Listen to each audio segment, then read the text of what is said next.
की बुकिंग हो सकती है, कल की हो सकती है, परसों की हो सकती है, आज की भी हो सकती है। इसलिए यदि चाहते हो राह में कांटे ना हो, फूल हो, तो आज से काम करना प्रारंभ कर दो। दूसरों की राह के कांटों को साइड में रखना प्रारंभ कर दो। मुझे तो नहीं चुभा, डला रहने दो। मुझे पैर में नहीं चुभा है, पड़ा रहने दो। यदि आपको नहीं चुभा है, यदि राह के कांटे साइड में करते जाओगे तो आपके राह के कांटे भी दूसरे लोग आएंगे, वो साइड में करते जाएंगे। इसलिए आज दया पालो। कैसे आपके चरणों के नीचे कमलों की रचना होती है? गरीबों की सेवा करने से, गरीबों के दुखों को दूर करने से, बीमार व्यक्ति की सेवा करने से, भूखे को भोजन खिलाने से, प्यासे को पानी पिलाने से, उनकी मदद करने से। यदि किसी के पास पढ़ाई के लिए पैसे नहीं है, पुस्तक नहीं है, पेन नहीं है, कॉपी नहीं है, उनको ये अवेलेबल देने से, उनकी मदद करने से हमारे जीवन में वह सभी मित्र बनते हैं, और वह मित्र बन करके हमारे जीवन में वही तो फूल बिछाते हैं। किसी के जीवन में कोई सूल बिछा रहा है, किसी के जीवन में कोई फूल बिछा रहा है। देखो, मदद ना कर पाओ कोई बात नहीं, पर किसी के जीवन में सूलों की बौछार मत करना, किसी के जीवन में कांटे मत उगाना। यदि तुम किसी के जीवन में कांटे उगाओगे तो समझ के चलना तुम्हारे जीवन में कांटे ही उगेंगे। आपसे कहते हैं आप बिल्कुल मदद मत कीजिए, आपकी नहीं है सामर्थ्य, आप कुछ मत कीजिए। इतना तो आप कर ही सकते हैं कि अपने वचनों के माध्यम से, अपने भावों के माध्यम से उसके विषय में अच्छा तो सोच ही सकते हैं। फिर क्यों कहते हो जैसा किया वैसा भरेगा? देखिए, उसने किया था, उसका कर्म उदय में आ गया है, वह सह रहा है। तुम कह कर के क्यों कर्म का बंद कर रहे हो? उसने जैसा किया था उसे वह फल मिल रहा है, वो दुख को सह रहा है।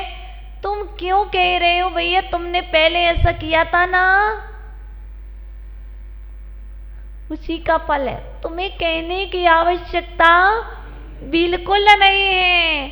उसको कहो भाई अब धर्म करो, लेकिन अब जो हो रहा है, और हमारी आदत पड़ गई है बहुत बेकार, जिसको दुखी देखते हैं उसको कुछ ना कुछ कहते हैं। देखो भाई, उसने पहले धर्म की निंदा की थी, उसने पहले उसको ऐसा किया था, आज उसके जीवन में ऐसा हो रहा। नहीं, आप कुछ मत कहो। उसने किया है, तुम्हें मालूम है ना, तुम सावधान रहो। यदि किसी ने कुछ किया है, आपको ज्ञात है, तो आप सावधान हो जाए, मुझे ऐसा नहीं करना। पर हमें कह के निंदा भी नहीं करना है, उसे सदराय दिखाना है। आज कांटे बोने वाले बहुत हैं, व्यवहार जगत में करते हैं, तो ऐसे ही मोक्ष मार्ग में भी करते हैं। कैसे करते हैं मैं आपको बता दूं। मोक्ष मार्ग में जाओगे, आपको नहीं पता कितना कष्ट है, आपको नहीं पता कौन चौका लगाएगा, आपको नहीं पता यदि आप बीमार हो जाओगे तो कौन दवाई कराएगा। ना माँ है, ना पिता है, ना कोई भाई है, ना कोई बहन है, वहां तो अकेले ही रहना होगा। हम कैसे अपने जीवन में कांटे बोते हैं? हम आपको मात्र दिखला रहे कि आपने अपने जीवन में कांटे कैसे बोए हैं, और प्रभु के जीवन में वो विहार कर रहे तो उनके चरण के तले क्या कमलों की रचना। क्यों? उन्होंने किसी को रोका नहीं है। मंदिर जाने में रखा क्या है? वो कांटे। आहार देने में रखा क्या है? मंदिर में बहुत सारी जिनवाणी, कोई पढ़ता तो है नहीं। अब क्या करना? बहुत सारी मंदिर में मूर्तियां हैं, अभिषेक करने वाला तो मिल नहीं रहा है, तुम और विराजमान करते जा रहे हो। कितने मंदिर बनाओगे? ओहो, करो, बहुत बोलो, ध्यान रखना तुम्हारे चरणों के तले कांटे ही बिछेंगे, फूल नहीं बिछ सकते हैं, स्वर्ण कमलों की रचना नहीं हो सकती। इसलिए यहाँ पर आचार्य भगवान कहते हैं, यदि तुम भी चाहते हो कि मुझे लक्ष्मी की प्राप्ति हो, लक्ष्मी की प्राप्ति सन्मार्ग दिखाने से होती है। संसार मार्ग दिखाने से, विपरीत मार्ग दिखाने से लक्ष्मी की प्राप्ति नहीं होती। दिखाना है तो सतराह दिखा दो, सम्यक राह दिखा दो। यदि मदद करने का भाव है तो कीजिए मदद। इसलिए यदि कोई मोक्ष मार्ग पर बढ़ रहा है, आप नहीं बढ़ सकते, आपकी सामर्थ्य नहीं है, आपके अंदर वैराग्य नहीं है, तो आप असमर्थ हैं, तो यही कीजिए, भाई आप तो बढ़ो। भाव तो मेरा भी है, पर मैं ऐसी जगह खड़ा हूँ कि मैं नहीं बढ़ सकता हूँ। आप बढ़ो, हम तुम्हारे साथ हैं, आप आगे बढ़िए। आपको जब भी आवश्यकता हो आप हमें याद कीजिए, हम आपकी मदद करेंगे। आप क्यों पीछे हटते हैं? जब ऐसे भाव दिए जाते हैं तो अपने जीवन में फूलों की रचना होती है। जब दूसरे भाव दिए जाते हैं तो आपके जीवन में कांटों की रचना होती है। इसलिए आप चाहते क्या हैं वो आपके ऊपर है। इसलिए हम चाहते हैं आपके जीवन में यदि फूल ना आए तो कांटे भी ना हो, क्योंकि आपका जैसा सुखमय शांतिमय जीवन चल रहा वैसा ही चलता रहे। इसके लिए आप उत्तम से उत्तम विचार कीजिए, चाहे वो पारिवारिक स्थिति हो, चाहे कोई सी भी स्थिति हो। आपके विषय में कौन क्या कह रहा है कहने दो, आप उसके विषय में कितना अच्छा विचार करते हैं आपके ऊपर निर्भर है। वह आपको हो सकता है जहर भी दे रहा हो, कोई बात नहीं, लेकिन आप उसको हमेशा अमृत ही दीजिए। वह आपको हो सकता है नमक डाला पानी पिला रहा हो, लेकिन आप उसे मीठा ही खिलाइए, क्योंकि आप महावीर की संतान हैं, आप वीर की संतान हैं, आप आदिनाथ भगवान के वंश में जन्मे हैं, आप महावीर के वंशज हो, आप मानतुंग स्वामी का वक्तम्बर स्त्रोत पढ़ रहे हो।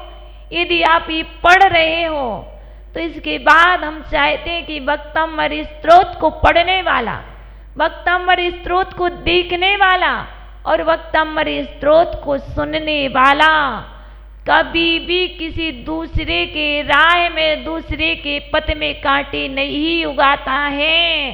वही तो नियम से उसके जीवन में खुशियां भरता है, फूल ही डालता है। इसलिए हम तो चाहते हैं आप अपने हृदय कमल पर, आप अपने हृदय कमल पर प्रभु को अंकित कर लीजिए। आप अपने हृदय कमल पर प्रभु के वह द्वय चरण कमल अंकित कर लीजिए। वो दोनों चरण अपने हृदय में विराजमान कर लीजिए।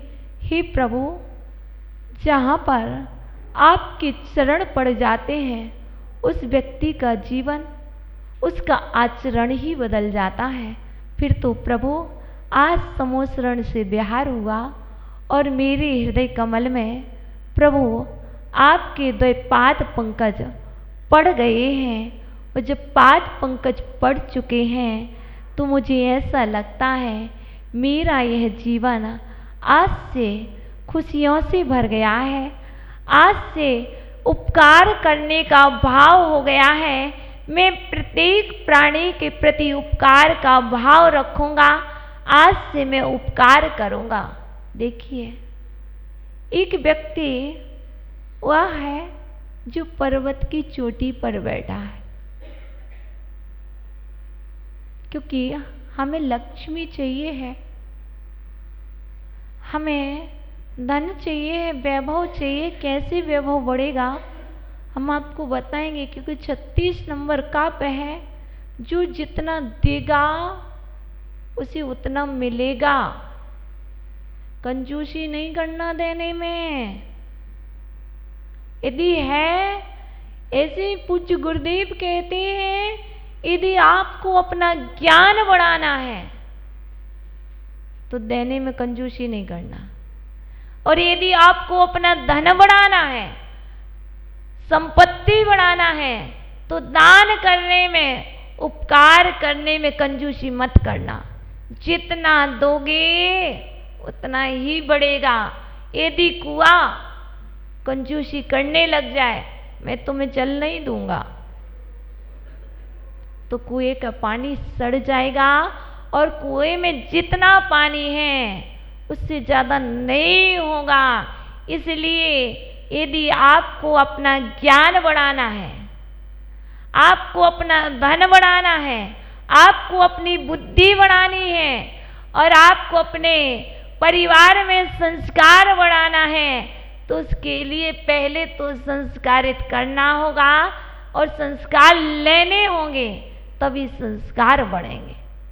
इसलिए आज चलते हैं उस कथा की ओर, क्योंकि जो संस्कारहीन बच्चे होते हैं,